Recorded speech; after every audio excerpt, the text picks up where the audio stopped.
This is Dan Schneider. On this Dan Schneider video interview, the subject is another of my Actors on Acting interviews. Max Faugno is an American actor, and I will be talking with him about his craft. Max Faugno is an American actor, and I will be talking with him about his career, the art of acting, the craft of acting, and also maybe even the business of acting. So welcome, Max. What I like to do with all of my guest actors or not is allow them to give a little bit of background about who they are. But what I want to do with you is start out basically just biographically. So you were born in the mid-70s. Where did you grow up, and your parents, were you from an artistic or an acting family? Hey Dan, yeah, thanks for having me. Yeah, I was born and grew up in New York City in Manhattan, a little railroad apartment on the Upper East Side, and yeah, that was an exciting place to grow up. I got into theater at a very young age. I think I had my first performance play anyway, maybe in the second or third grade. The little school that I was going to in Manhattan, the senior class was putting on Bertolt Brecht's The Good Woman of Szechuan, and they needed a little homeless child in the cast, I guess. I hadn't read the play at that age, so I didn't know what any of it meant really, but I got the part, and yeah, I just remember having this uh, incredible experience in all of one night, and it just left me sort of thinking, wow, whatever that was incredible. I'd love to do more of that.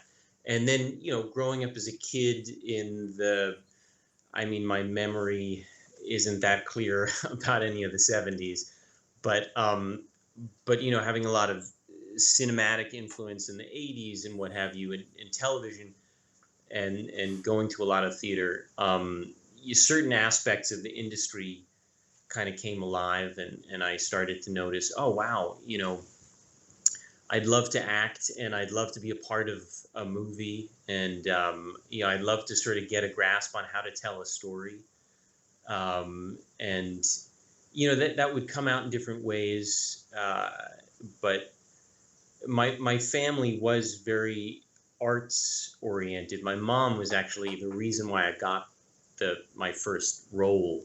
It was all through nepotism. She was the drama teacher in the school, and so when she heard that they needed a little kid, she said, "Oh, I think I've got just the boy for you." And so that's how I got my first part. And I would wait for her going home, when school ended, and she'd be there with the big kids, and they'd be, putting on these dramatic scenarios with kings and queens and gods and monsters. And I always thought, wow, secretly this was fantastic. I always tried to hide it from her because I never wanted her to know that I was having so much fun waiting for her. But So, yeah. were there any particular? I mean, it sounds like early on you dipped your toes into acting. Once you did, you said you were sort of turned on by it. Did you then go and watch television shows, television shows, old movies, and see and try to actively learn even as a child? Then, oh, let's see, who was 70s, maybe someone like Clint Eastwood, Robert Redford would have been big then. Did you want to, be acting in, Butch Cassidy and the Sundance Kid or something like that? I mean, Well, I didn't see Butch Cassidy until much later, but yeah, no, I mean, you're right. I think I would recognize performances and kind of try and figure out, like, wow, what made that so special. But like early on, I think I was also just really impressed with like what a movie was. I remember Clash of the Titans and Christopher Reeve's Superman in particular. Just thinking to myself, like, wow, that sitting in the dark with an audience of people and experiencing this thing together was something that was just magical, and I really wanted to be a part of that. Very early on, because I was the youngest of two in my family, and I was always vying for attention.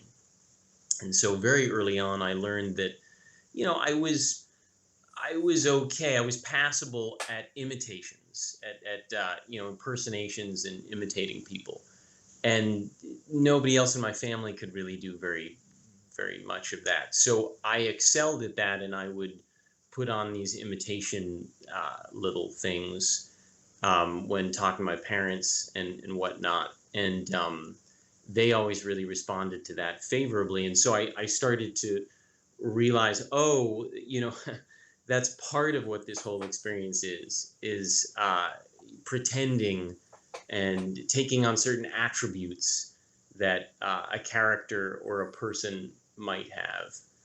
And I just started to notice little things like that.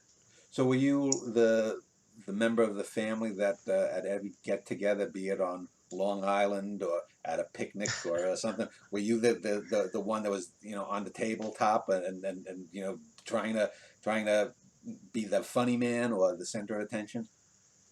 I think I was always trying to be the funny man. There's usually somebody who's a lot funnier than me, but yes, I mean, performing was a big part of my being a kid and upbringing.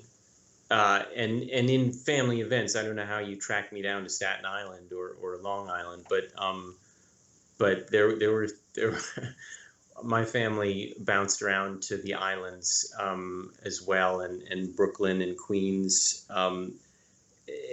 Yeah, I it's funny, Dan, because well, you have a great accent, but I would pick up on accents very quickly, and I'd think, oh, I mean, a good accent is the best in my opinion, because you can just work on it and riff with it and explore it with people and friends. And that was one of the things that my family found very humorous, is when I would try accents.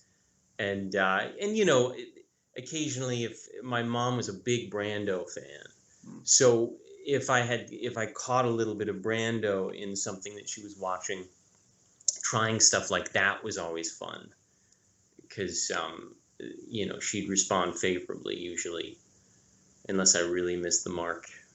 So was there a time or an age when you went from simply purely enjoying watching a play, a TV show, a movie, to actually going, well, that actor was better than that actor? Was there a part where a time when your brain formed and you were able to discern, oh, this works, that doesn't, and why? What were you analyzing these things at some point? I mean, I think so. We had a really old television, this little tiny black and white box, and we got maybe one channel when I was very young, and it was usually on PBS, and it was just I would force myself to try and watch it. But if occasionally, if I had patience, UHF or VHF, I could flip around on the knob and get some wrestling, Yeah. and I would watch a couple of these little segments of wrestling, and I didn't understand it. They would have these interviews, and the other person, if the camera flipped a little quickly, the other person would be mouthing the words of the person who was speaking. And I thought, this is so weird. This doesn't make any sense. How do they know what the other person's going to say?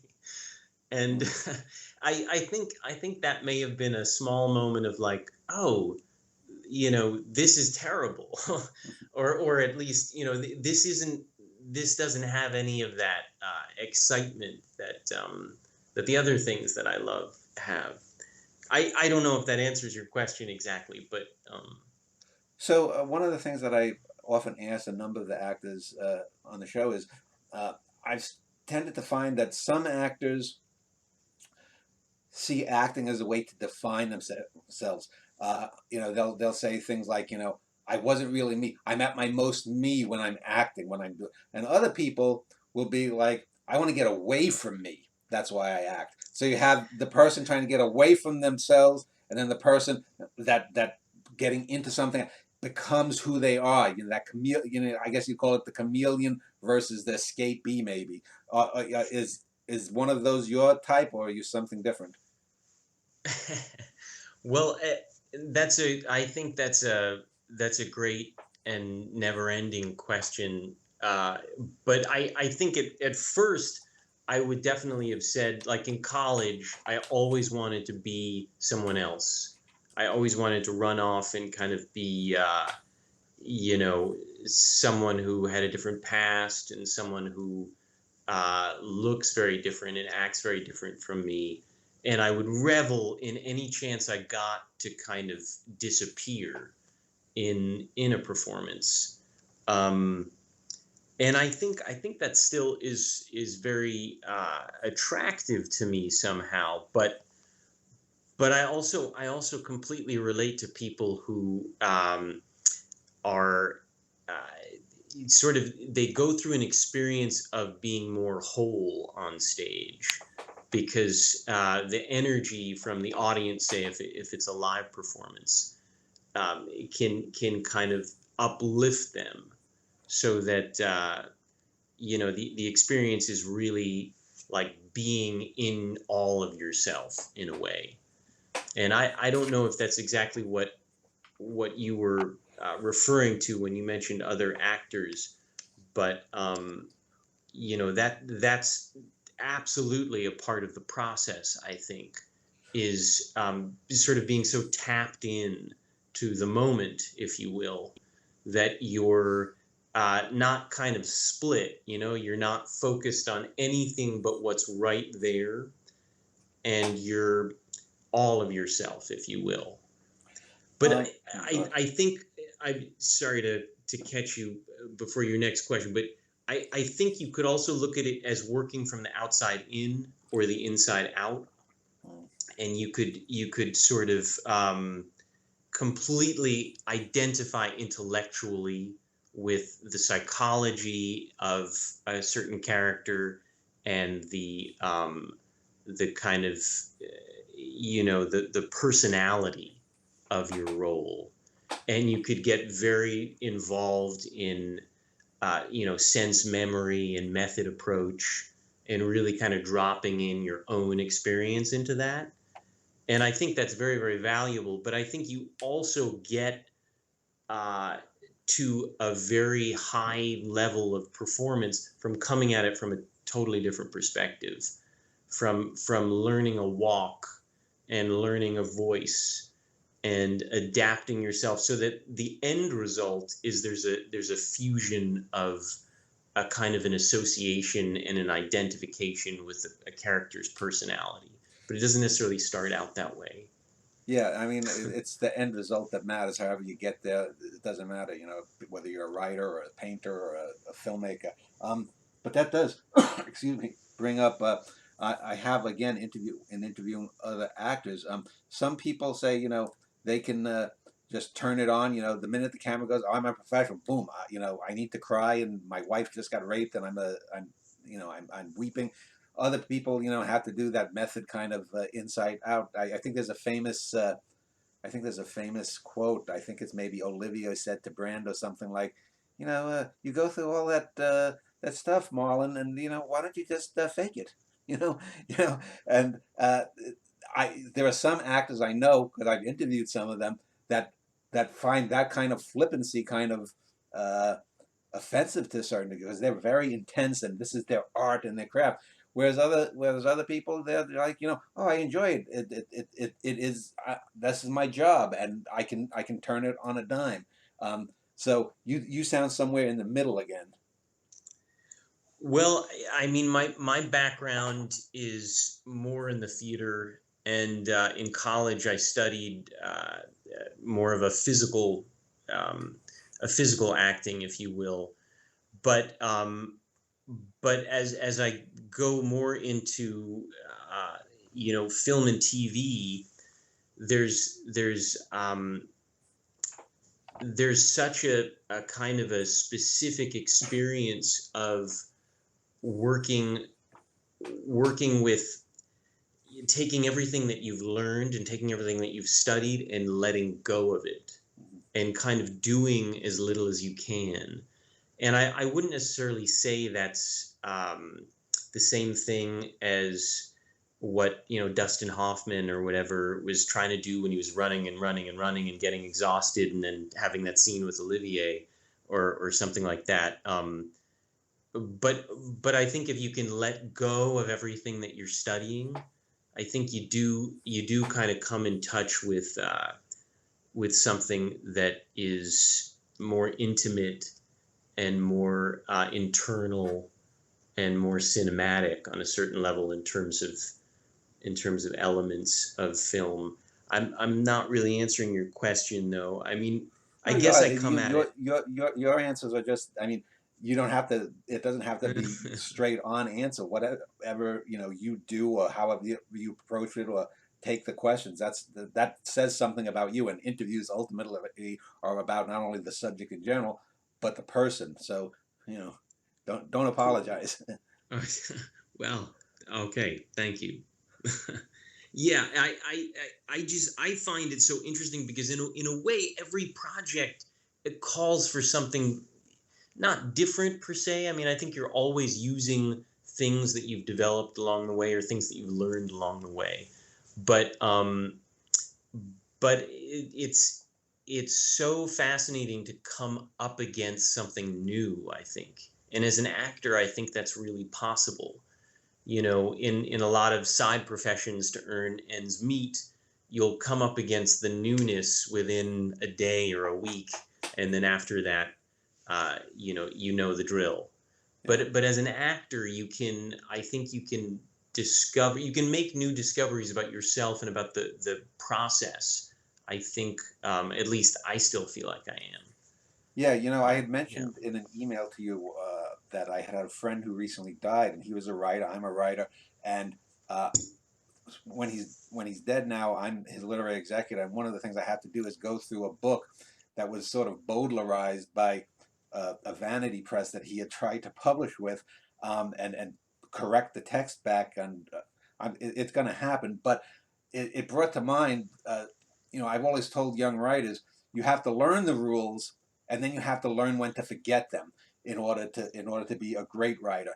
And you know you you know in order to transcend, you have to know everything, but you also have to have the ability to forget. And I think that came to my mind when you were just speaking about that. Is that ultimately what works for you might not work for 99 other actors, and Oh, yeah. vice versa. And so you can have all the theorizing you want, but ultimately you're going to have to choose. This works, that doesn't work, this maybe. Absolutely. Absolutely. Yeah, I think one of the fascinating things about acting school is that you get to try so many different things. So, like an approach, Grotowski's plastiques, it doesn't make any sense really to repeat a gesture over and over and over again to some people.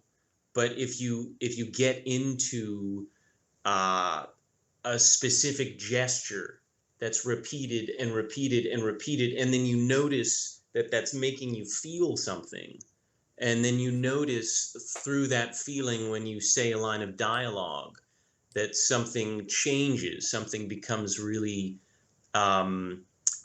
attached to the moment that character is going through, then there you see the some of the value of a physical approach. I've always been a little blown away by people who can just sit around a table and talk through a play or a film for that matter, because at a certain point, when you get up and you leave the table, you can't take all that theory with you. Yeah. And I usually really struggle if that's all I've done, because that can kind of just bog me down.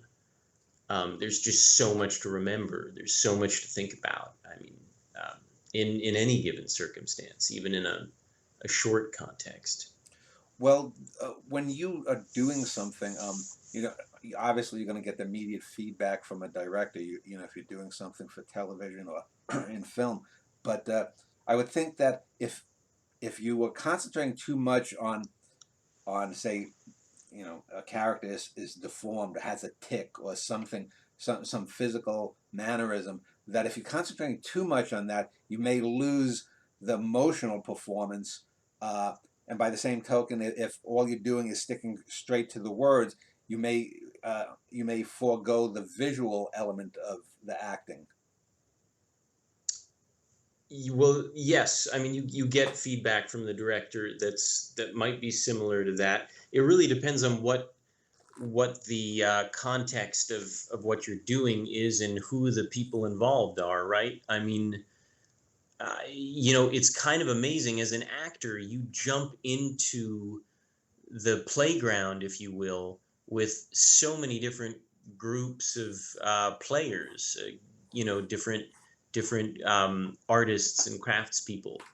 And so often you'll find that they work very differently from each other and from the way you work. So, I might get in a situation where the director is very, very intellectual. And then, in a way, it behooves me to be able to speak to her or him, so that they feel heard. And in another way, you might get into a situation where someone is an actor's director, and then you just know that you can just take risks and take chances and go off the rails. And if you go too far, they'll pull you back. So I think a lot of the work, at least as a professional, is gauging, what the other person needs and being able to help with the project, serve the project, because it certainly isn't all about uh, the individual performer. I mean, at least uh, I don't know. I guess movie stars might disagree, but we're all serving the story, right? Hmm. And so the director is a big part of that. And the actor obviously is a big part of that, and the writer, of course. So everybody jumps in the sandbox and plays together. I want to go back. You had mentioned stage acting a little bit, and one of the things I've talked about with other actors too is stage acting in the traditional theater mode and then theater in the round. And when you're in theater in the round, you have to generally be aware that you're in 360 degrees. So someone sitting behind you might be getting a different element from your performance than someone sitting in front of you or to the side. Um, uh, and that brings to mind, I don't know if there's a term, but I've always thought of it as European acting. And the European actors, especially in European films, tend to act more with their bodies than Americans do generally. Americans tend to have, they're more concentrated in the face, whereas, if you want to give a sign of the emotions of the character, it's generally in the neck up. Um, I think of I don't know if you've ever seen it, a film like The Virgin Spring by Ingmar Bergman. There's the scene where the knight's daughter has been raped and her body tossed in this river, and you see the knight played by Max von Sydow, and you see him from the back, and you see this big hulking guy, 6'4", whatever, dressed up as a knight, and you just see his body sort of slump. And in that little slump, you might have more knowledge about what this character is going through and experiencing without seeing the face. But you very rarely see that in American cinema, even in the classic Hollywood. What is your take on that as an actor? Full body versus, whatever acting. Yeah, I mean, I'm a huge fan of what you're describing in terms of using the whole body. Obviously, on stage, you have to, because unless you're in, I don't know, oh man, maybe some experimental theater arts where you'd only show your head. Uh, anyway, I can't think of the writer's name for some reason, but yeah, you're using your whole body. You're completely engaged. The audience can look anywhere on stage, and so you're not just a head. But my mother tells a great story where she saw Hume Cronin and Jessica Tandy, I think, on Broadway years back, and there was a scene where I think it was Cronin's back is to the audience, and he hears the news, much like what you were describing with the Bergman movie. And through his back, the audience knows exactly what's going on. And there's something so incredible about that. And I also tend to look at that a little bit like a non-American style of acting, if you will, or certainly not a Hollywood type of acting. Um, yeah, I mean, the actor. That's why there are movement classes in acting school, right? Is to engage. I love the idea. You've got your focus as a character, and you've got a scene with someone else, and whatever you're saying is whatever you're saying, but what you're feeling is exhibited through your body in such a way that maybe you grip the chair or you touch something in such a way that evokes how you feel and think about someone. And I don't know, that's always made me, just really excited to think about that aspect of something. How can we learn more about what someone's going through as a character through their body has always fascinated me. You How know, about the concept of ellipsis? Uh, what is left out of a performance? Uh, have you ever played a character or been in a role where uh, uh,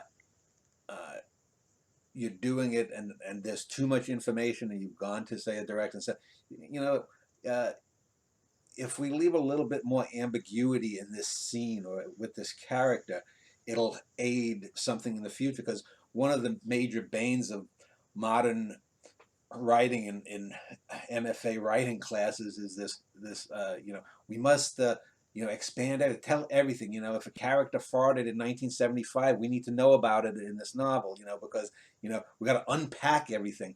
But some performances, I think, uh, you know, what is left out and left to the imagination of the viewer, the audience, the recipient, can be just as powerful. What is your take on leaving some things out sometimes? oh man, leave it all out. Yeah, I mean, I love the idea. I was in a writing class once where the teacher, and I think this is a Hemingway statement. You'd correct me if I'm wrong, but take a big marker and every other line just cross it out. And you you have this situation where the audience can become engaged if you're not spoon feeding them. Um, that's, I mean, what better experience is there than something that you can be a part of, right? You don't want to just, I don't know. That's, I think, the unfortunate thing of I mean, maybe MFA programs across the board do that, not just in writing, I suppose. But a lot of Hollywood is stories told through exposition, right?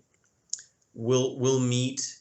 That's the fascinating thing about being on a soap opera, is you have it started as a radio play, but somehow that exposition is still such a major part of it, right? You and I will meet in the hallway, and we'll talk about the place we just came from and the place we're going to, and it kind of doesn't even matter that we have a scene right now in the hallway, because it's just about two different locations and events that have either happened before or will happen in the future, and that sort of thing, it just duplicates and triplicates, it's kind of an amazing thing where you're never just right there, dealing with the circumstances however the character would, and hiding from each other what you would as characters hide things from each other. Is I don't know if that makes sense, but it, do you find the stage acting to be the acting you enjoy best? I know there's different, if you're just doing voiceover for a cartoon or for a video game, if you're doing a commercial you have to sell something in like 15 seconds now online or less sometimes. Uh, uh, it, and television, you'll have you know differences between prime time and soap operas. What are you most comfortable in and why? What type of acting? I mean, it's all kind of the same, or it could be anyway, right? If something is done well and thoughtfully executed.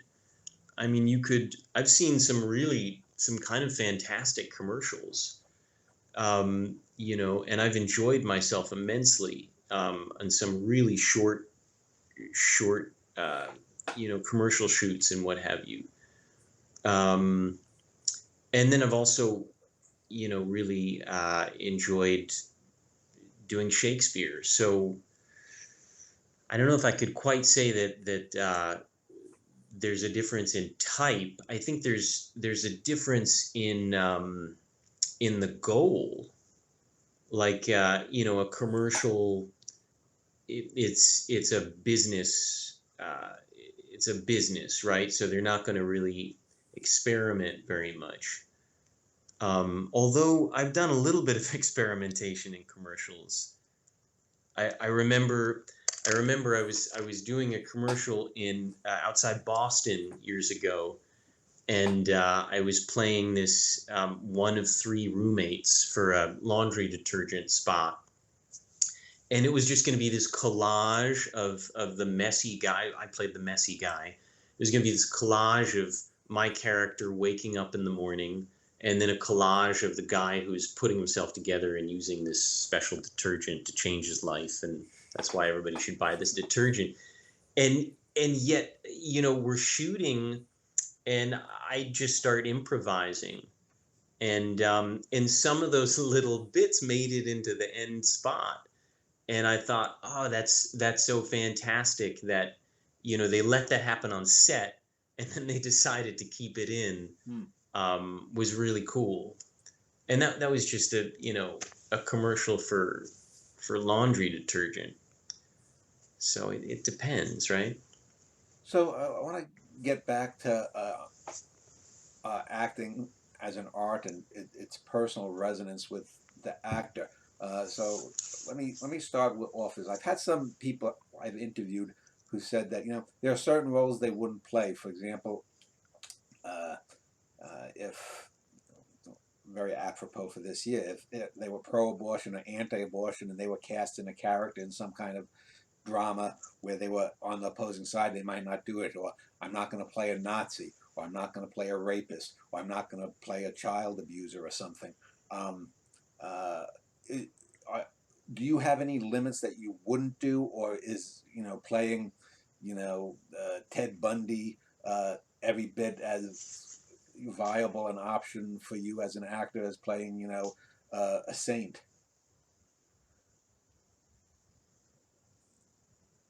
Well, I mean, the first thing I'd want to do is I'd want to see what context everything is put into, right? I mean, if it's a terrible script Yeah. and the people involved are politically misaligned with everything I believe in, that's going to be a tough sell. I don't, but I think just portraying a character who does bad things in a piece that is about finding the truth, let's say, in a situation, that's, I mean, there's nothing wrong with that. I think playing the bad guy is usually more fun than playing the good guy or the good gal or bad, whoever. Um, you know, Yeah, I want to get back to that in a second. Good versus the bad guy thing. But so basically, like, if you had two scripts where you were playing, Jack the Ripper or a serial killer or something, and one is just an exploitative piece of crap, that's just going to show bodies and breasts and fling it. And the Right. other one is, say, a deep psychological study of a defective mind, and it's the same character. You'd go with the one that's the deeper portrait then. Well, that's a good question, but I think you're in the same question. You're just digging deeper now, right? Because like a lot of exploitation films bring attention to disparity and to abuse and to things that we really need to be looking at. So I don't know. I don't. I mean, I think everything needs to be looked at independently. Um, but I'm not.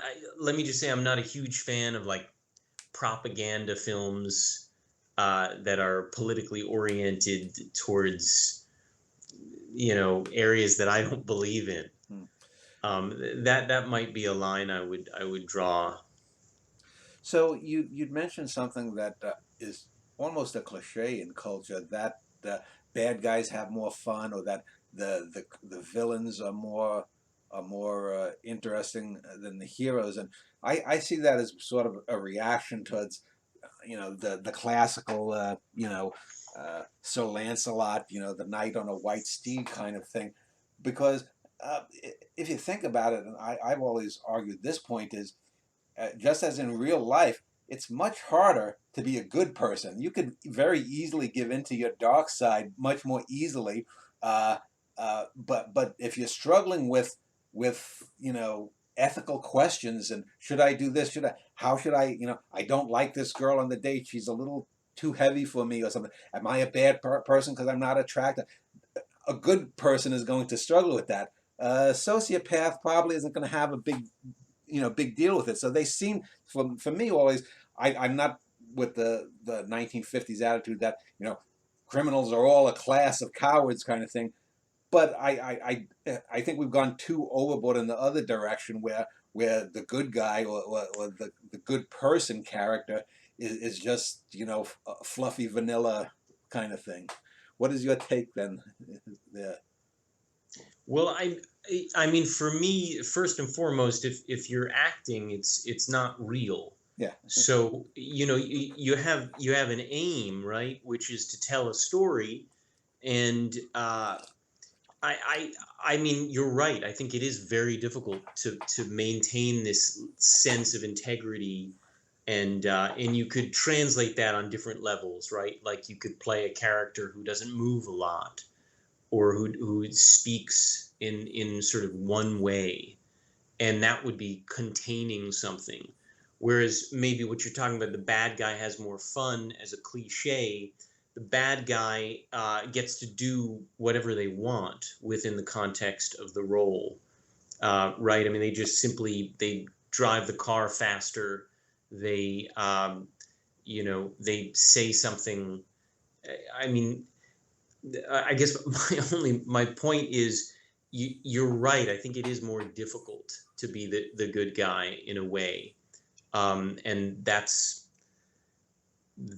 kind of oftentimes less exciting in terms of a performance.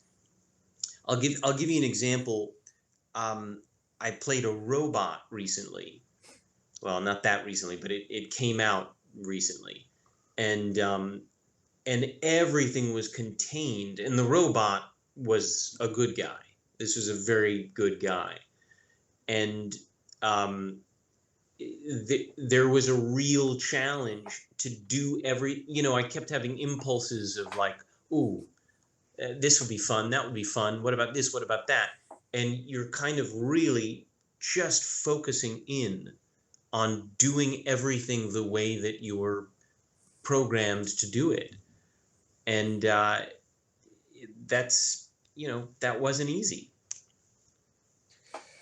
To get back to the idea of the personal, uh, I've always found it interesting that acting is, in a sense, the most personal kind of art form you do, because the camera can zoom in on you, and show every sweat drop coming from every pore, and yet, on the other hand, uh, as personal as it is, uh, you've got all those eyes on you. So it's an impersonal kind of moment. Whether the eyes are just theoretical eyes in the future that are going to be watching this movie and you, but there's that balance of between what is uh, a very personal, say, moment in a movie or a scene, and the idea that it's being watched.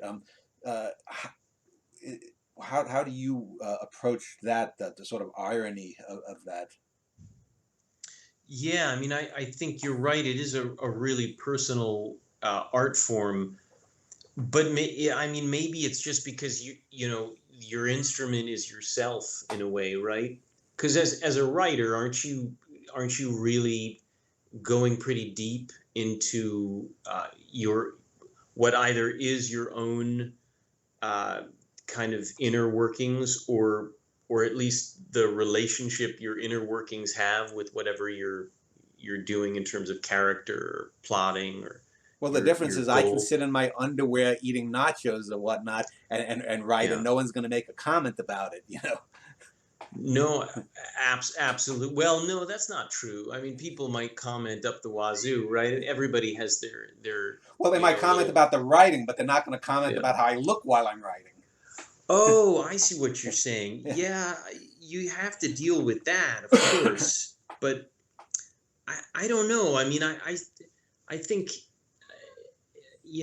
we that how you look is probably less important than how you connect to the part, right? How you identify with it and how you work within the circumstances and with the other players. And I don't know. I'm not sure. I mean, we I don't know if that's that important, No. but So, for me at least. so to what degree do you model emotions that you have on real life things? I mean, if for example you're trying to obviously if you're playing a character that's at a funeral of a loved one, and your mother died tragically, or your girlfriend, or something, you can take that. But if you haven't experienced a particular thing uh, in your life, uh, can you translate grief over the loss of a death, or the end of a relationship, or the loss of a job, into some area for the character, and have it be believable if you yourself haven't experienced it? How easy is it for you to sort of extrapolate and imagine? Yeah. Well, I think you're talking about different approaches, right? The one is that I can really plumb the depths of an experience that I had, and I can kind of supplant that onto the situation in the script, and put it right on top of that situation, and I can use the nuances of how I went through something in that. But then you might find, as you're suggesting, that like you haven't had every experience that you'll come across Well, for in example, if right. you're playing a colonel that orders a squad of soldiers to take a village, and they all end up dead because you misinterpreted something. Well, you've never been in charge of 50 men sent on a mission, so how do you deal with that kind of Right. sense of failure, personal grief? Yeah, no, that's really interesting, and that's when I think imagination comes into play, and that's also I think when you could look at something from the outside in, but you could probably, I mean, I think a method actor could probably approach just about anything using aspects of what they've experienced. I mean, you've got a lot of great actors as examples, right?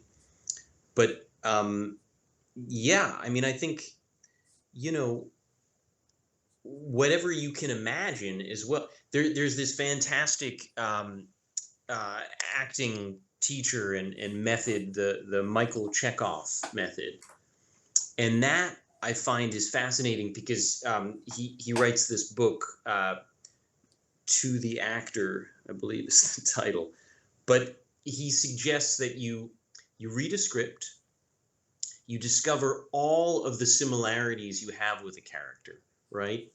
What's the character's physical type, and where are they from, and what is their past like? And you reflect on any connections you have.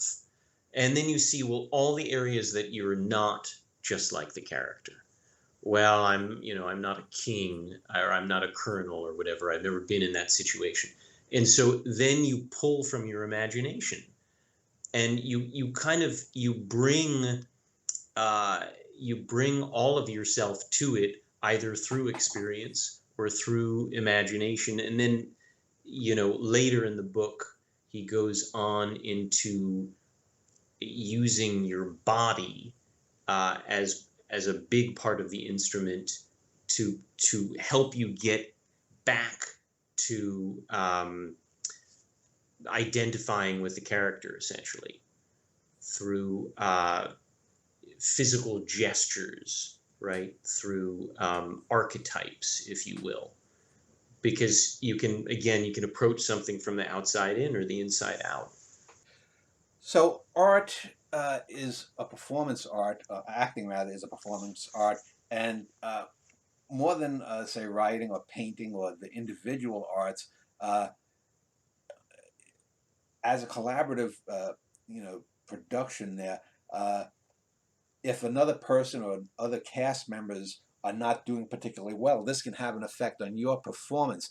So, how have you responded when there have been situations where someone is they're just having a bad day for whatever reason, and the scene isn't going as well, especially if it's live and it's on stage. Uh, are you to what degree does that affect your performance, and or do you just sort of, is it like a speed bump that you just go over?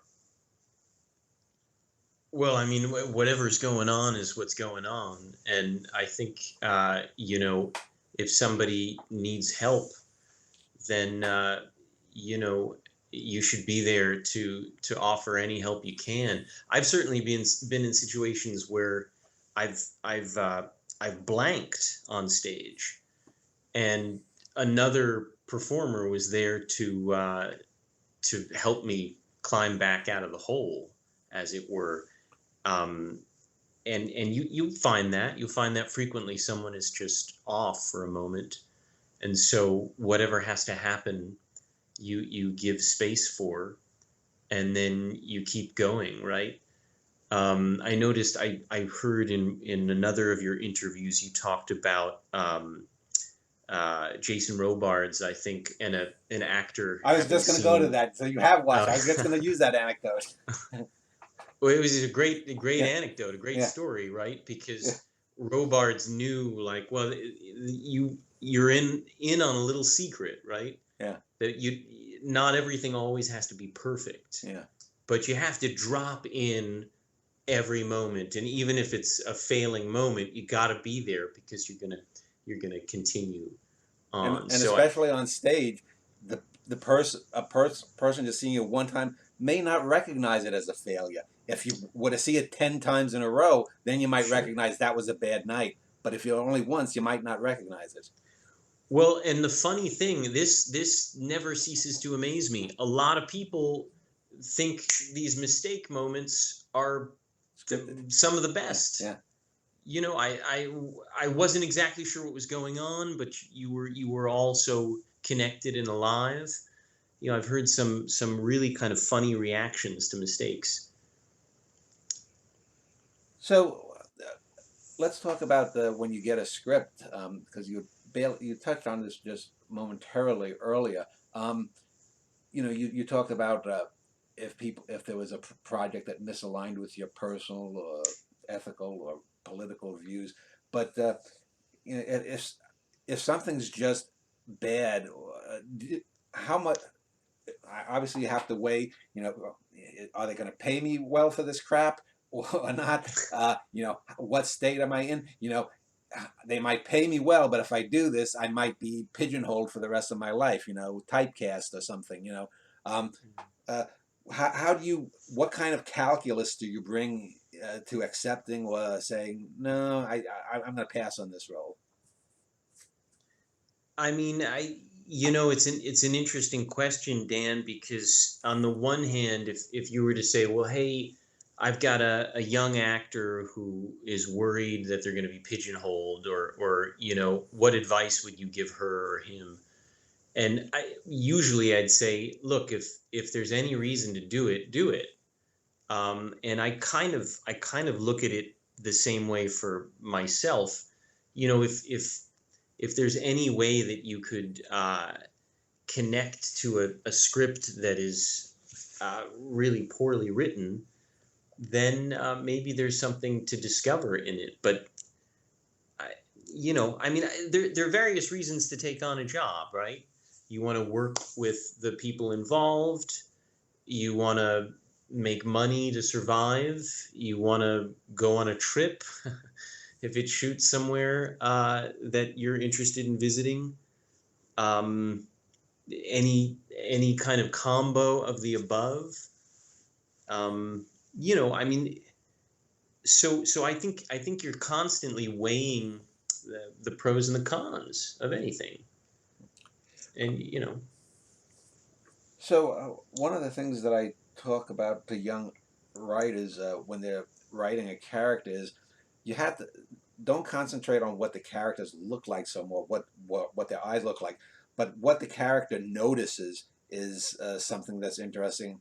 And oftentimes, if you look at uh, some really terrific performances, uh, uh, uh, uh, one of the ways I see that good actors bring character to their characters is not just the obvious kind of facial tics, but you'll see them in the background, doing something or looking there. Or if you're playing a background character, the two main characters are at a restaurant and they're in the front and center, and you're a table behind in the back or whatnot, uh, to be convincing in that character who's nameless and talking to some woman, at the bar, has a life. So how do you bring those moments in? Do you create a backstory in your mind for the character? Do you collaborate with the other character that you're interacting with in the background? That kind of thing. you mean to say a character who has no lines? Is that what you're suggesting? Or Yeah, but you're at a restaurant and yeah, and the two characters are interacting as if they're plausibly interacting. They could be the stars of their own movie, but we're seeing the main oh, character's sure. movie. Well, I mean, improvisation, right, is key. I mean, if you have something that you're supposed to convey and you don't have a lot of information about it, you've got to begin to be the creator of the character yourself, I suppose. So Uh, oh, go ahead. I, yeah. Well, I mean, you take various things into account, right? What the director is telling you, what the writer is telling you. If you're truly background, I suppose it's relegated to what the AD is telling you. And then I mean, bring what you got, right? Bring what you can. There's no small actors, right? Or no, there's no small roles, only Mhm. small actors. So another thing that a lot of actors will talk about is the difference between comedy and drama, and occasionally musicals. Some people will, I guess, the old saw is that comedy is hard. It's harder to be a great comedian, and some people will point to performances of comedians in dramatic roles, whether it's Charlie Chaplin or Jerry Lewis or some later people like Jim Carrey. But then other people, Woody Allen most notably, it said that drama is sitting at the grown-ups table. He would, he always aspired to be more like a Bergman or a Fellini than making the early short funny movies that he sort of stereotyped. Is it all just acting, or is there a difference? Do you sort of physically gear yourself up to be, I don't know, more plastic, more outrageous for a role if it's comedy? Yeah, I mean,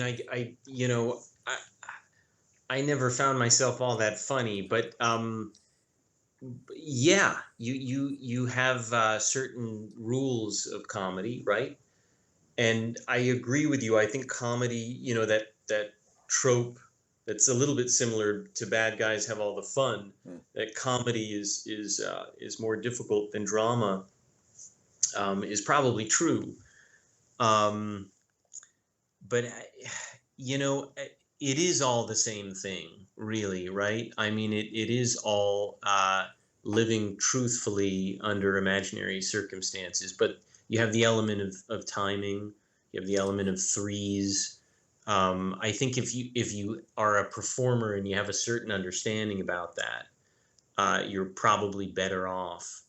And if you have a certain temperament that can jump from subject to subject and keep up with a certain pace, you're probably going to be well suited for comedy. Although, I don't know if that's true across the board, but uh, it really, I think it does boil down to, uh, you know, taking something really seriously and understanding the given circumstances and responding truthfully, um, and you know being as alive as you can from moment to moment. um, I know that there are these kind of schools of sitcom, and I've never really explored that very much, and maybe they're very helpful, but you can kind of tell when a show is all set up, uh, you know, set up what's number two, and then the punchline. Um, you can sort of see like, oh, this might be kind of funny, but it's just repeating the same formula over and over and over again. And I don't know if those are as funny as some of the things you were referring to, early Woody Allen and whatnot. I will say this. I think there's something different about somebody who can be on a sitcom and somebody who is kind of brilliant at what they do. Like Jim Carrey or Steve Martin, or um, any comedian that is just on a level that others really can't hold a flame to. I think I think there's a natural understanding of comedy there that I don't understand and that I'm in awe of. But fundamentally, I think it is all the same thing, right? Mm. You understand why you're there. You understand what you're doing. You're relaxed, and the script is good. Well, let me just pick up because you've mentioned a handful of times the concept of truth in art. And, I've often, talked with other artists about it that art comes from the same root as artifice. It's a simulacrum of reality, and reality is the substrate of what everything is based on. Truth is a comment on reality. You and if you and a woman went out on a date and it was a bad date, she would say, "Oh, he was boring as hell," and you would say, "Oh, she was nasty and whatnot." And you might both be right, and you both telling parts of the truth, but the reality is, that both of you were at fault. Let's say. So when we're talking about doing art, are we really not talking less about truth and more about trying to get that simulacrum of reality, even though if we're watching some light being projected onto a screen, we know it's not real. We know those, unlike, what's his name, Buster Keaton, or the Woody Allen movie Purple Rose of Cairo, where the characters come off the screen. We know that's not going to happen in real life. So what I'm getting at is, are we really talking about truth, or are we talking about uh, reality and falsehood made to seem like reality? Yeah, I think you're hitting at the heart of the quandary of cinema, right? I mean, it's like I think the best, well, and theater as well. absolutely. But I think the best stories are those that present a question, and it's really up to the audience to make their decision on what reality is. Because reality is as you kind of indicated with your dating scenarios, is totally subjective, right? She's going to have her reality, and he's going to have his, and they're going to have certain truths, but it's not going to be absolute. So if you look at a movie, I don't know, maybe there's a movie I can think of, like A Boy and His Bike. I think the Dardenne brothers is this little French movie that maybe you didn't see, but it presents this situation where this child is being, you know, sort of cast away by his dad, and he really wants to be with his father, but he can't. And so his whole kind of experience in his relationship is put on this quest that he has to get his bike. And so, you know, through this very kind of complex situation, the audience is presented just enough details to kind of, you know, make their own educated decisions, and they're very much a part of the whole experience, part of the storytelling. So I personally, I think realism is less important than what I would say is truth, and that might mean that the story is very fantastically told or non-realistically told, because the end result is that it has a tremendous anchor in realism, right? We walk out of the movie and we go, wow, you know, she was so right and he was wrong. And then somebody else walks out and goes, he was so right and she was wrong. And you get to examine the different perspectives and inform your own reality. Because otherwise, if everything is realistic, we're told exactly how to feel, right? Like, oh, this imitates, uh, you know, it imitates reality, so that we're told to eat this and buy this and sleep with them and follow this religion. And you know, that's not really the truth. That's just a certain reality that we either accept or discard, if you will. So a few more questions in this realm about the art of acting. Then I want to talk about some of your specific roles on stage and film and TV. Um, so all all of life is a trade-off, and I know a lot of actors have said that, you know, they made a choice, and some of them would give themselves, you know, a 5 or 10 year. I'm going to make it in 5 or 10 years, otherwise I'm going to go work for Uncle Herbert at the factory, kind of thing. Um, uh, so what have been some of the biggest sacrifices that you've made in the name of pursuing acting yourself, either personally or professionally? You don't have to give specific Well, I'm details, still but trying to find. What's that? you don't have to give specific details or names, but Oh, no, I was gonna say I'm still looking for Uncle Herbert's number, but um, you know, things I've sacrificed. Well, it's you know, there are better ways to make money, right? As I think another guest of yours has said. Um, this is very true. Um, but I you know, it's hard when you can't not act. You then start to plot a plan for how to survive at it, right? And you know, you start to live as an actor and survive as an actor, and you know, because the only other option is to not pursue your dream, um, or you know, have side jobs for the rest of your life. So I mean, for me, I think it is a trade-off on a certain level, but on another level, there's no other option, Yeah. um, I'm just going to be acting, whether you're aware of it or not. So, what do you consider the most successful thing you've done so far in your acting career, either within the diegesis of whatever you were performing, or any other factors, like you said, maybe you got to go visit, you know, so, some famous place, the Taj Mahal or something.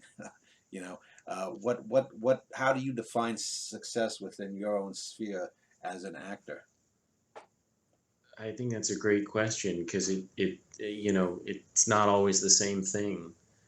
You know what? You make me think, Dan, that there's kind of two experiences. At one point, you said earlier on that it's all about the end result, and that kind of made me think. Well, I don't always know if that's true. Sometimes it may actually be about the experience, and the end result is whatever it is, positive or Well, I negative. guess I should have said for the viewer, not necessarily for the actor. Oh, yeah, absolutely. Yes, absolutely. Although sometimes the viewer enjoys the behind the scenes and the stories almost more than the the product too.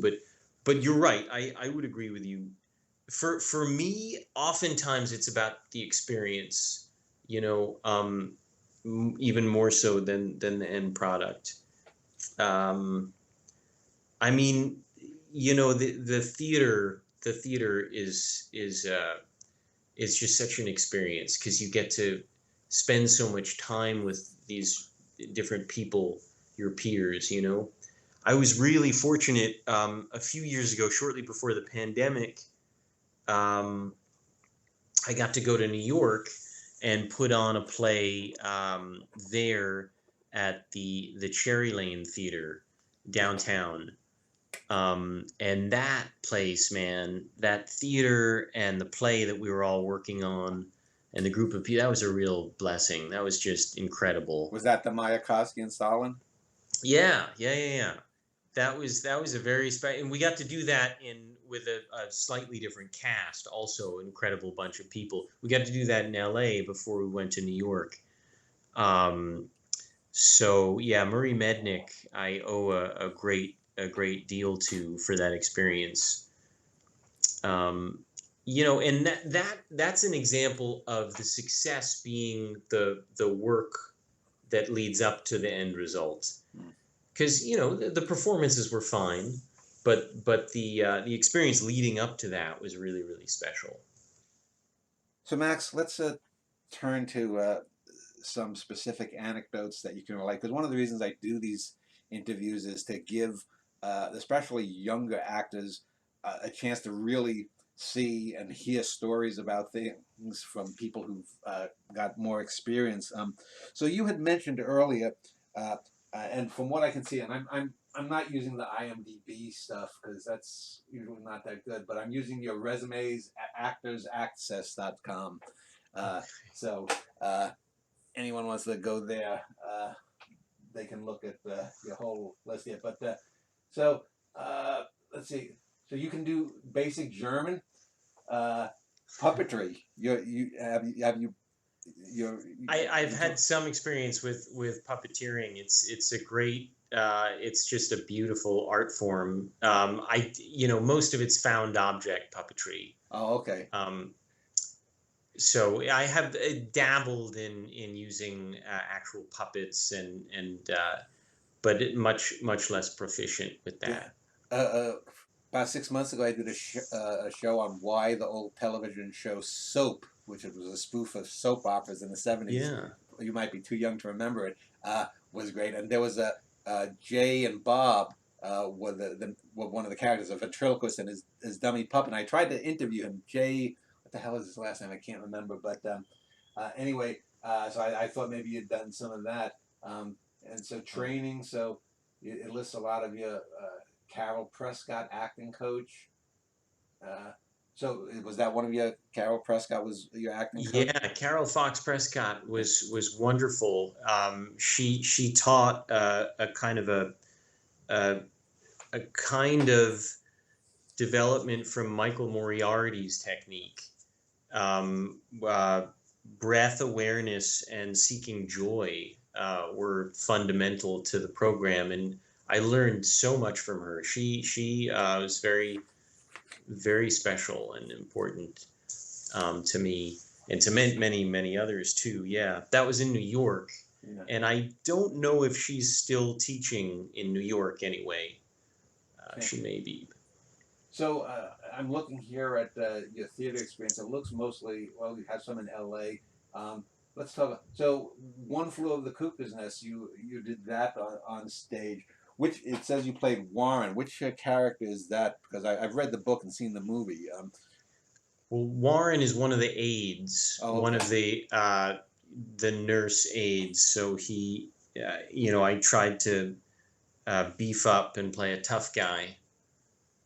Um, it was an interesting experience because in one of the performances, um, the Native American character lifts my character up and slams me down, and I was so excited, and I guess he was a little excited too, that he slammed me down, and like my jaw.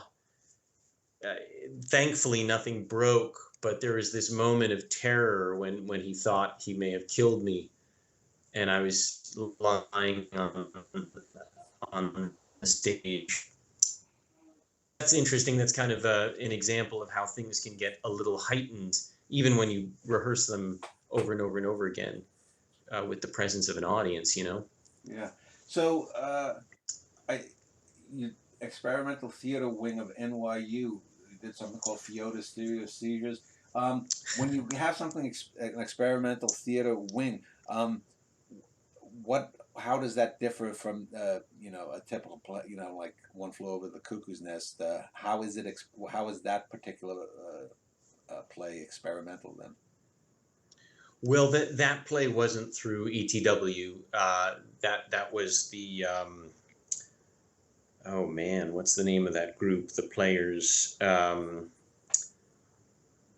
Well, experimental theater wing was just a division of NYU, the conservatory program over there, where they well, it's sort of a half conservatory program, half degree, but you know we worked on viewpoints and Grotowski and physical acting. So like I was part of Shakespeare over at ETW.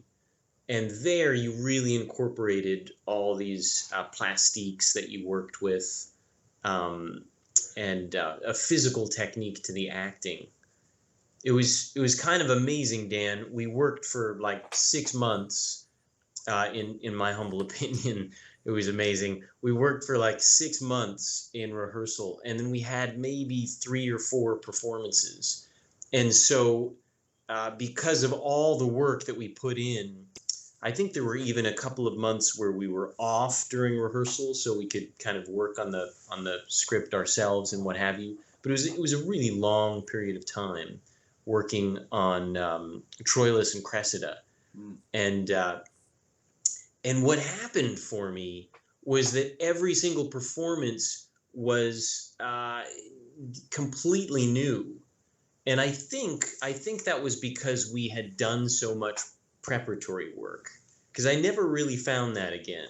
Usually if you're in a commercial setting, you've got very limited amount of time you can work on something, and then you perform it up until the pay runs out, or the extension ends, or if it's Broadway, if you're making money, I guess you can extend it more, but the amount of time you have to work on something is limited, and this was sort of flipped. It was all about preparation. It was really fascinating. Yeah, you can tell from the list of plays here. There's some Greek stuff, Troilus, Jocasta. You played Oedipus, some Shakespeare, um, and some, I guess, one or two things that could be considered modernist, and then a lot of later stuff here. Uh, so, what is your take on overall the arc of theater from its beginnings here? Do you prefer the old Greek, chorus antichorus thing, or you know, if it's done in an experimental way where new things are added? Because in a lot of these early Greek stuff, it was radical to have two people on stage at once. It was just the claiming, and then you go through what's his name, Ben Jonson and Marlowe and Shakespeare, and then you get into the late 19th century. You get the early modernists, the modernists. Um, are you at home in any one of these more so than the other? Well, I mean, what's kind of interesting about what you're saying is that the idea that at first we're all a chorus, right? We're all a group, and that it's not about the singular voice, and then we kind of find our own singular voice. And I don't know. I find that kind of interesting in terms of uh, when I was a young actor working from this place of at first you're just part of a group, and then you go off and you have your monologues and your scenes alone. But am I comfortable in any setting of those anyway? I mean, again, it all depends. It all depends on who you're working with and what you're trying for. I mean, what I think the young actor has to constantly ask themselves, and I think that the more seasoned actor does this as well, but it's maybe a little different. Is what's my aim? What in this situation am I hoping for? Because in the beginning, I was eager to just learn as much as I could. And although I still really want that, now I gotta make a living and gotta sort of think about a career, and it's a little bit different. Well, it's in some ways it's a lot different, but um, so it's not so easy to just take 6 months and work on something that maybe doesn't pay or doesn't pay enough or something like that. There are other things to take into consideration. Um, Um, I want to talk about Shakespeare because I've interviewed not only actors that in this series, but I've known actors from dinner theater from years ago, uh, and actors tend to split. There are actors who love Shakespeare and they'll say all the things. Oh, Shakespeare was this, that, and the other thing, And then there are other actors that will be like they can't stand doing Shakespeare because number one, the whole I am, the iambic thing going back, it's so unnatural, and it sometimes it's emphasized so much, and also what I guess is sometimes laterally called bardolatry, where that they think everything Shakespeare wrote was great, and a lot of actors, I mean, just as a writer myself, I appreciate the best of Shakespeare, but once you get down to the secondary characters, most of them are just stereotypes, and I don't think you could, in this day and age, the portrayal of women and witches, all of these minor characters. What is your take on playing Shakespeare and acting Shakespeare? Because, as I said, some people would like to see, there be sort of a bit of a moratorium. Other actors, are diehard Shakespeareans. So where do you fall on that spectrum? yeah, I hear what you're saying, Dan. I think that the challenge with Shakespeare is it takes work, and the more work one's willing to put in, and the more open one is to interpretations of Shakespeare, I think are really important because in my uh, in my opinion, Shakespeare is so rich, and you just start digging, and something will put you to sleep, and something will look stereotypical, and you start to realize that this particular play and this particular scene and this particular author was working towards something that is not that visible at first glance. and if looked at on the surface. Um, so what am I trying to say? I wish I had more specifics, like uh, oh gosh, what's an example? Well, just like, Troilus and Cressida, right? Uh, that's not Shakespeare's greatest play, and at first reading, it's like all this dense stuff, and some of it really could put you to sleep. But when you go deeper into it, you realize that he's dealing with the question of self-discovery, everywhere from a kind of a more essential self-discovery. What are we as humans, all the way down to, like, one's place in the scheme of the war and gender and sexuality. And so, you know there's so much to the play that to just sort of cast it off as being politically correct or incorrect. It's unfortunate that I think people take that tact, um, but it takes a lot of work. When I was doing that in college, I was really lucky because I had this theater studies class running at the same time we were in rehearsal, and just luckily we had Troilus and Cressida that we were looking at as a sort of analyzed text. And this class was frequently putting me to sleep, but because I got to stand up after it, 3 days a week, and put the play up, it became so rich. And Shakespeare really was kind of you know showing us so much about humanity that it was just hard to write it off. Um, have you ever seen the Orson Welles film Chimes at Midnight? No. Okay, because I did a show on that a few months ago, and I think it's the best Shakespeare ever because Wells takes John Falstaff, and Yeah.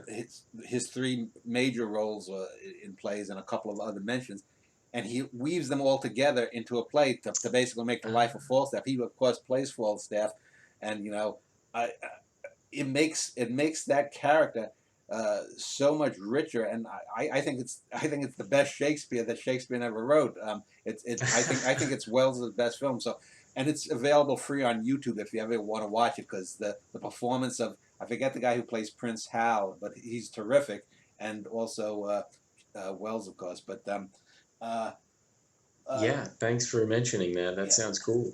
So, looking at your filmography here, and again, I'm not going through IMDb. This is probably a lot more accurate. You were in the Royal Tenenbaums. That's over 20 years ago now. Yeah, yeah. And so, do you ever get intimidated? Because even at that time, Wes Anderson, from looking on the films, is the best known of the directors you would have worked with on film. Uh, as an Absolutely. actor, especially then a young actor, do you ever get sort of intimidated when you meet someone who even at that time had a good deal of stature in the industry? Yeah, it's funny. I don't get so intimidated by people on set. I think I probably get intimidated by casting directors because in an actor's mind, so much rides on their approval and their. I do remember thinking, like, oh man, here's Doug Abel, the casting director. Although I didn't know him at the time. Um, but this guy, I want to have a good audition with this casting director. But being on set, and the callback was the first time I met the director, and it was a pretty small role, but I got to be there on the first day of shooting, Hmm. and we shot out on the Long Island Sound on a boat. And they took us out far enough that when they turned, it was just sea behind us because we were playing that we were in the middle of the ocean. And yeah, the whole experience was kind of magical. I mean, I didn't know Wes Anderson's movies at the time, and he'd done Rushmore and he'd done Bottle Rocket, Hmm. but neither of those had I seen at that time, and so I didn't actually know what I was getting involved with, but but it was fun too because I got to use an accent. It was kind of funny. I remember pretty clearly. I got this call from my manager at the time, who is a wonderful woman in New York, uh, and and she was kind of fast talking, and she said, "Max, I've got you this audition. It's Italian. It's either Italian American or he's from Italy." And I thought, well, those are different things, but okay. And so I looked. It was this little paragraph or half a paragraph, and so I decided I was going to prepare it like an Italian American, a guy from New York, basically. And I get to the audition, and Doug Abel and his associate casting director, who's also, I think, a casting director in her own right now, they're there, and he kindly says, "Do you have any questions?" I think, oh man, I don't want to get all into questions. I say no, and then I said, "Well, actually, hang on. This guy's an Italian American, right?" And they look at me and they go, "Oh, no, no, no, no, no. You're natural born Italian. You know you're on a boat. You're on a cruise that originated from Italy."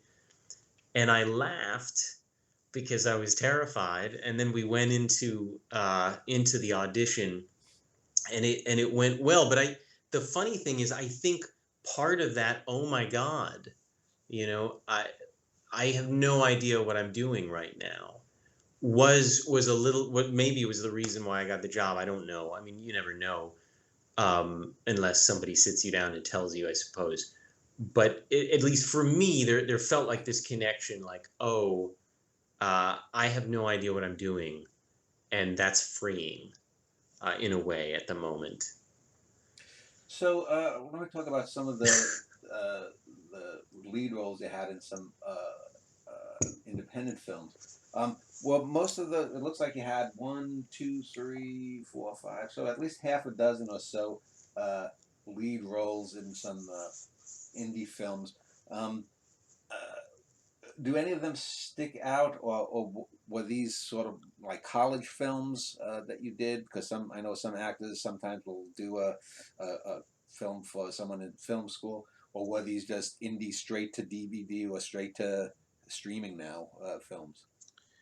Well, you can get a few of them on streaming. I'm not exactly sure which ones you're thinking about. Well, There's one that just came out okay, uh, earlier, well, last month. we have one. Silent River, Okay, Silent River. Yeah, okay, that's yeah. and that's actually widely available right now. They released that on most platforms I'm aware of. Um, you know, Amazon Prime, Apple, uh, Vimeo, YouTube, Vudu, Hmm. Google, Google, Play, Microsoft. I think. Anyway, it was an impressive array of streaming options for that particular film. Sort of a Lynchian dystopian thriller, a little bit of horror. Okay, so that explains that your character was called P2. Yeah, sci-fi Yeah. elements. Yeah. So do you find that these smaller independent films that you have any more room as an actor to suggest things, or does it just simply depend on the director whether it's a big budget film or not?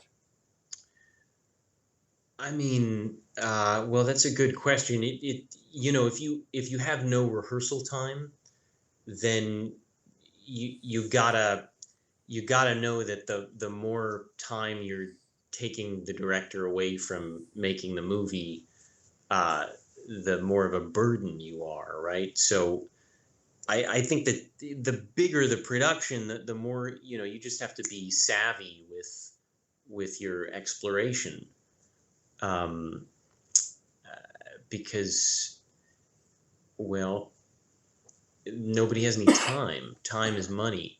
The smaller productions, I think, yeah, I think it definitely gives you, you know, more of an opportunity to experiment, more of an opportunity to ask questions. Um, in a way, it's great, getting on a production that has very low budget, because, you can literally you can ask for an extra take if you need, and try it in a very different direction often. I mean, it depends on who you're working with, of course. Well, I would think that now with digital, it's not like you have actual film footage. You can just delete something. So I would think it's a lot more cost efficient. Sure, absolutely. It's just, there's only so much time in the day, right? Yeah. All right. And Let's. everybody's got the next setup and the next take and all that. Well, the reason that I'm speaking to you, Max, is because I've been watching for decades, since 1978. As a youngster, my sister got me into watching General Hospital, a soap opera, and recently you had a couple of month run.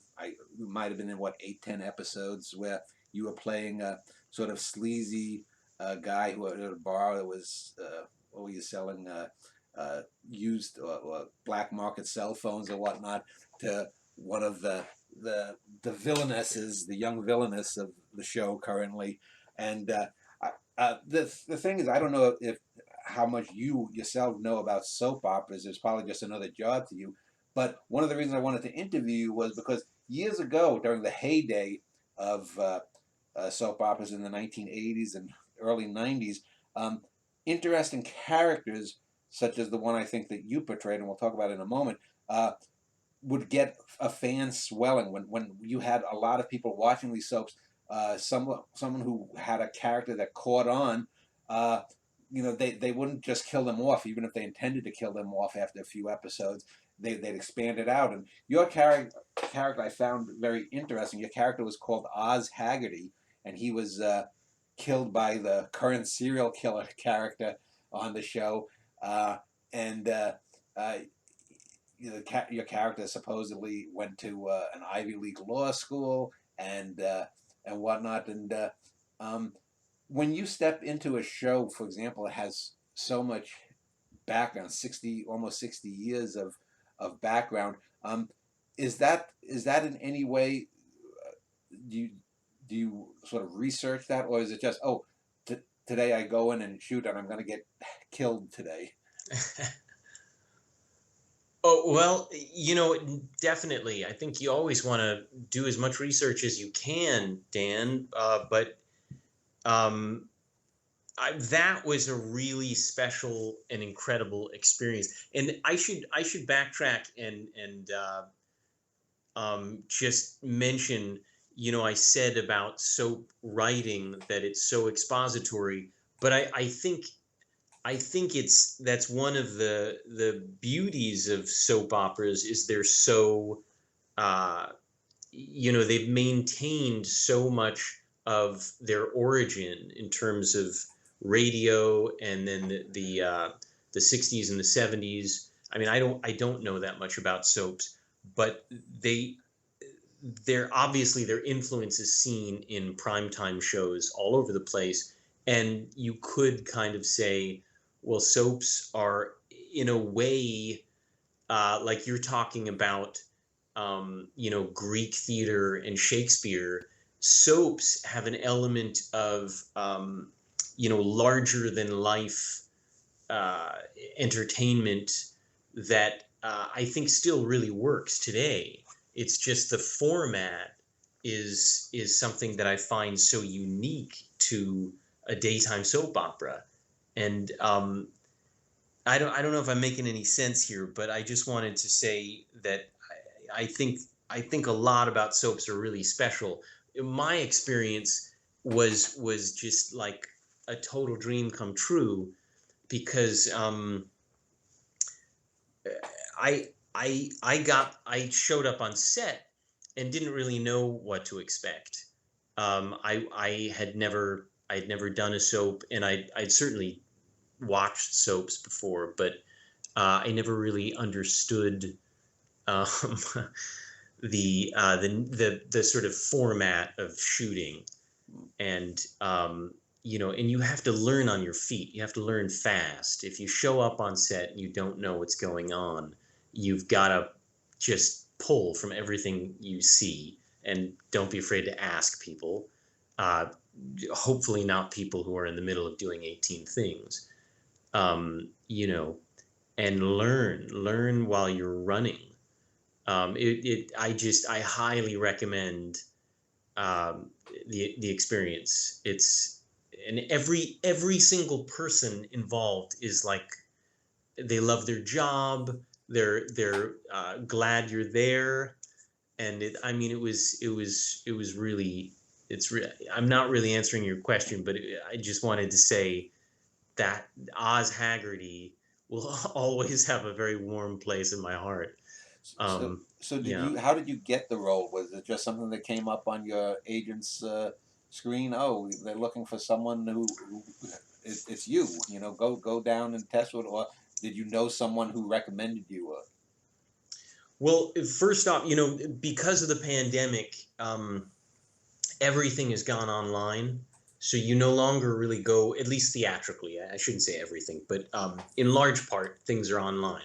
So if you're a casting director, you'll put out a breakdown that says we're looking for XYZ, and then all the agents will submit their actors, and you'll go through the lineup, and you'll say, yeah, send these folks in. And so you as the agent, I don't know, you're being a casting director now, an agent. I'm putting all these parts on you, but you'll have your actors go home and record an audition, and then they'll send it into the casting director's office, which is very different than how it was. You'd get in your car, you'd go drive to the lot, Yeah. you'd rehearse, you'd sit there with Mark Teschner, the casting director, and he'd give you some direction, and you might get a call back. I'm not exactly sure how it worked with soaps, or you'd get booked, or maybe if it was for a larger role, you might have 4 callbacks. I don't know exactly, but so everything's online now theatrically, and so my agent calls. She says, "Hey Max, I submitted you for a role on General Hospital, um, for this mob guy." And so I thought, oh, that's interesting. Okay, cool, yeah. And then a few days later, she said, Max, um, I just heard from Mark Teschner, the casting director there. Do you have let me send him your current reel. So she sent him the reel, and she said, Max, I have a booking for General Hospital. It's not the role I submitted you for. It's for a bartender who's also a criminal on the side. Sells black market phones and fake IDs, and 1 episode. And so I thought, oh, that's interesting. They booked me off the reel. Cool. And then I was set to go in a couple weeks later, and she calls me again. She says, Max, maybe I shouldn't tell you this, but there's a chance there'll be more than 1 episode. So I think, wow. And what was so weird is I didn't know what they liked on the reel. I guessed, but I didn't actually know. So I thought, well, look, this might be a 1 episode thing. It might be a 2 episode thing. Who knows? What do I want to do? And I looked at at that point, I think the role's name was Bartender Ron. And so I thought Bartender Ron, and then quickly they changed it to Bartender Oz. I thought that was an interesting move. Wonder what evoked that.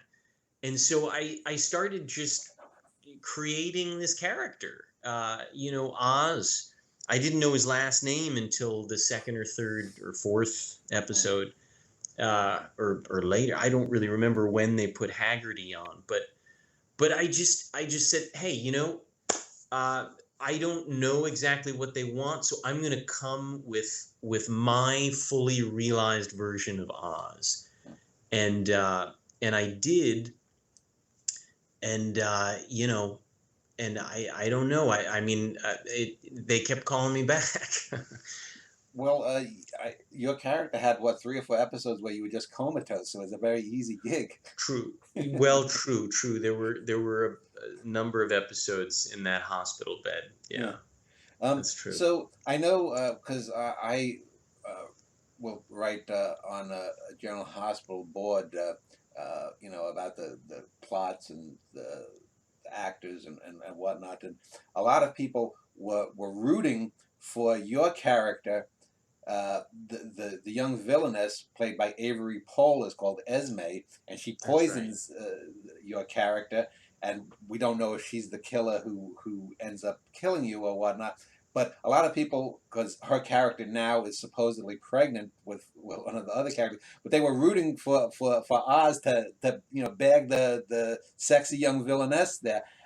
Did you ever get any like fan mail? They're like they should bring you on. Did you get any reaction one way or the other from fans? On social media, I got several fans reached out, and I followed a little bit. I looked at General Hospital's Twitter announcements and tweets and what have you, and also on Instagram and Facebook too, actually. But um, yeah, the whole experience, Dan. I mean, the fans were just lovely, and it was, you know, I can't say enough good things about having gotten to play Oz. It was, the other cast. It is so fast paced, right? It's like my girlfriend works on the set of a primetime show, and her typical schedule is one episode every 8 days. On a soap opera, you will frequently shoot two or more episodes in a day, Mm. and if you can do it in one take, which is the way it goes, um, you know, everybody's happy. Obviously, sometimes there are more takes here and there, but these guys are pros. It was really it was an incredible thing to watch. Were you hoping that they didn't kill off your character, or did you know from the beginning that they were going to? Well, I came onto the whole thing not expecting Yeah. much more than a couple of episodes. And so when it kept becoming more and more and more, of course I loved it, but I also in the back of my mind I thought, well, you know, um, this will end. I just didn't know when. So yeah, I mean it is what it is. I would love to still be doing it, Yeah. but that'll make room for something else. Yeah. Yeah. So, because I want to segue into talking about the actors union with stuff. There's just a couple of questions. So I mean, from your point of view, you got what, 10 or 12 episodes. You had a handful of episodes where you were just knocked out, comatose as a character. You did a couple of scenes, with a lovely young lady, much your junior. So it's a very good memory there. But certainly a show like that, or like when you did Malcolm in the Middle there, you're a member of the SAG after a union. I wanted to talk a bit about the positives of the union and the recent stuff in the last year or two with, I know some actors have complained about their benefits being cut with that. So if you could talk a little bit the pros and cons of the union and getting jobs. Yeah, that's a really really interesting and difficult topic, I think, because first off, without the union, I think it would be a very different and very hard landscape for a lot of people. So I mean, I think we're very fortunate to have SAG-AFTRA. It doesn't seem to be what it once was. um, you know, both in terms of the power that the union wields and its leadership being necessarily as as devoted to the members, and especially the members who most need their support. It doesn't seem to be the same thing as it was maybe, I don't know, as recently as 25 years ago, or 20 years ago. I joined SAG in, I guess, the beginning of 2000s, and Equity I was a member of a few years before that, I think. Um, but I mean, I'm not a politician, and I don't exactly know how to fix it. I just know the union needs some help, and you know, I think there are a lot of people out there really, really struggling, and I don't know if they necessarily have their backs. And you know, that's unfortunate. That's, you know, that's got to change, I think. But I'm not exactly clear on on what to do. Is that because of something particular to the acting profession, or does it have to do with the larger zeitgeist of the U.S. political scene of the last 5, 10 years? Oh man, I'm sure both of what you just said plays into it. I mean, the acting profession is difficult because you'll have, you know, great years and years that are very, very slow, and that may just exacerbate the problem that the greater political landscape has sort of played part into it as well. I mean, you've got all the power and the money in these streamers, and you know, and these media companies, and very little of that gets trickled down, if you will, to the working actor. It's spread very graciously among the top tier, but you know, it's not an equitable situation, right? I mean, it's a really funny industry where you've got a lot of CEOs and a lot of you know, low tier employees, and everybody contributes to making uh, you know, I mean, I've never done Broadway, and I would imagine it's similar to a degree, but in terms of film and TV, everybody's contributing to the end result that is either a success or a failure, and yet the pay is so vastly different, and you know, there's no easy answer for that, right? um, I'm just thinking, like, when you watch something and you notice someone catches your eye, and they're in a few of the scenes of the film, and you go home and you talk to someone about the movie, you might bring up that there was an actor in the film or the TV series that didn't have a major role but really stood out, and probably even merited them spending their money on the movie or checking it out on TV. And so now you have this funny situation where someone who's not necessarily making a ton of money off the production is key at spreading word of mouth and getting other people to the box office, or to check it out on their TV screen.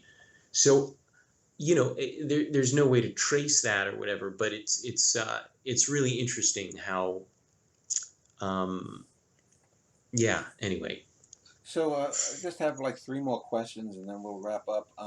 okay. I wanted to talk about typecasting, because that's the bane of a lot of actors, and the idea of character actors versus leading roles.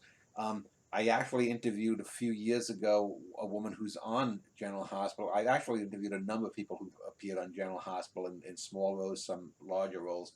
Uh, for some reason, I guess maybe the stars align because I've been a fan for so many years.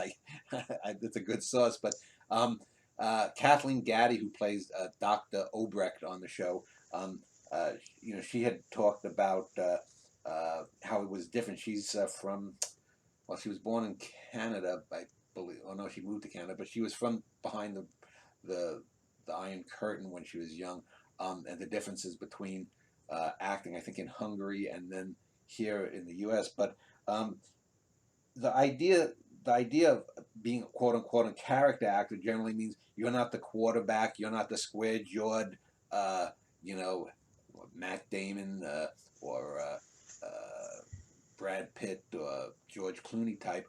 Um, how number one regarding being a character actor versus a lead actor, and also uh, getting cast into a role, typecast into a role.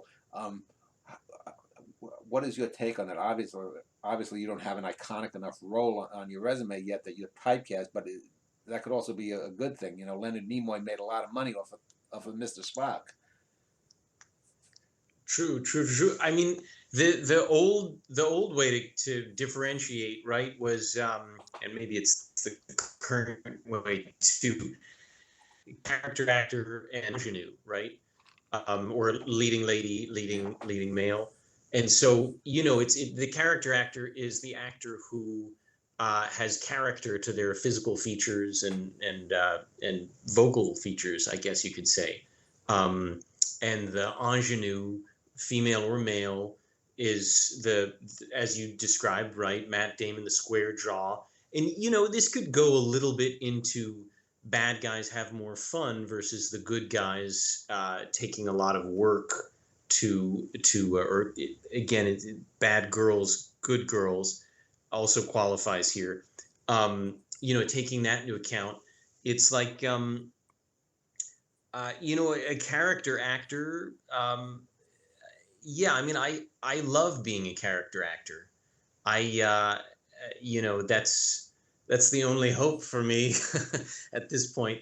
But it's exciting because there's such uh, a vast landscape that a character actor can play, and a leading man, leading lady.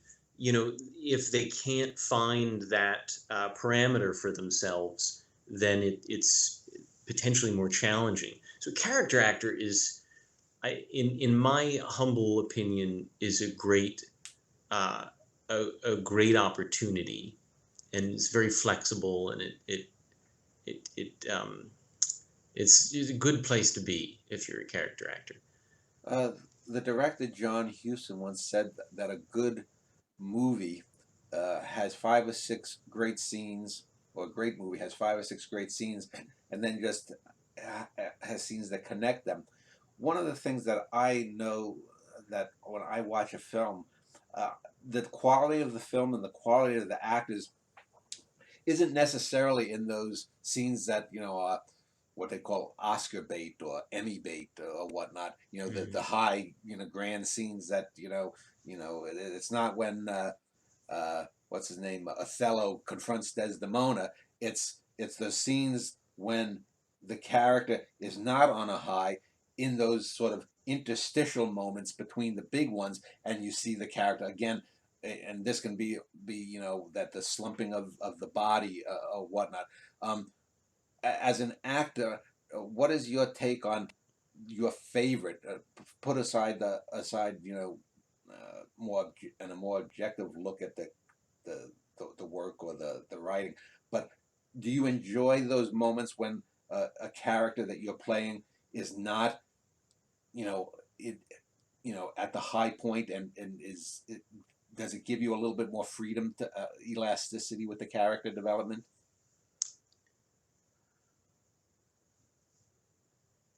I mean, I think we're presented with these constant opportunities to kind of be more there in the role. It could be in front of your scene partner on set, or it could be on stage. And I think what you're talking about is, the bulk of the play or the bulk of the film is all these great opportunities to kind of to be in your character there with your scene partner and potentially the audience, right? So I mean, you know, that in terms of making the project, in terms of rehearsing the play and making the movie or making the TV episode, I think that's everything, the interstitial stuff.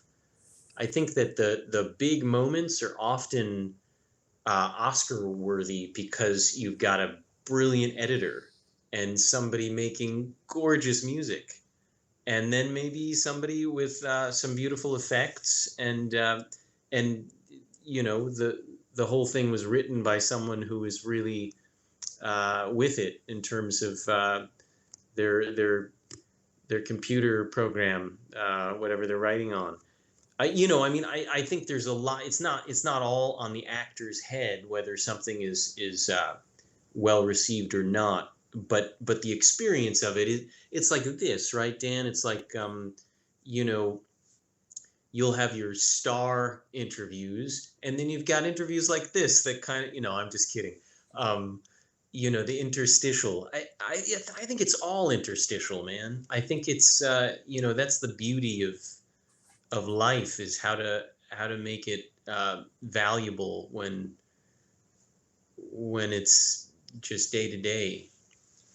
Well, I will link to the Actors Access, any Twitter or Facebook that you have, or anything you want to send me when I put this up. So my final question, or what I would like to ask, is two things basically. One, what do you hope for in your own career going forward? And if you could, what piece of advice would you give to any younger actors who would be watching you speak right now?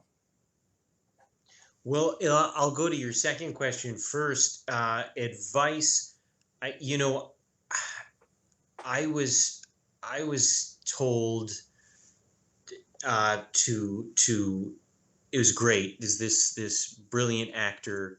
Um, he met me and a couple other actors at this bar, uh, the Russian Samovar in the theater district in New York, and it came up. We're all actors, and so he looks at us and he goes, "Well, my advice to you would be to always do things."